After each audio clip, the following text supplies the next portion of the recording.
Another independent walk-around brought to you by livecars.com. 2002 Honda Accord. Gonna start our walk around on the driver's side. Little spot up front there. Checking out the tires, great tread. Just looking for dents, stings, scratches.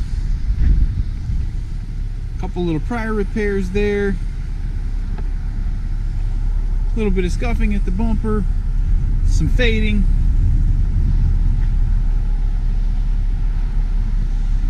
Looking up the passenger side.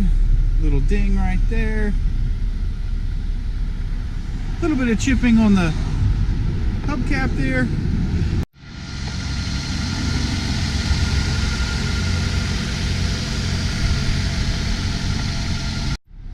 Inside the vehicle, multiple adjustments here for the driver's seat. It's a gray cloth seating.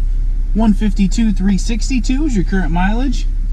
You've got AM, FM, CD. It is an automatic. All the flooring is going to be gray to match the seats. Taking a look in the back now. Seating surface looks good back here.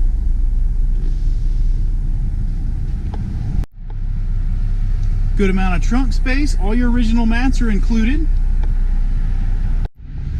Coming in from the passenger side now. There is an integrated armrest here with some cup holders. We'll wrap up in the front passenger seat, taking one more look over that seating surface. One more spin around the back, and that'll wrap up your 2002 Honda Accord.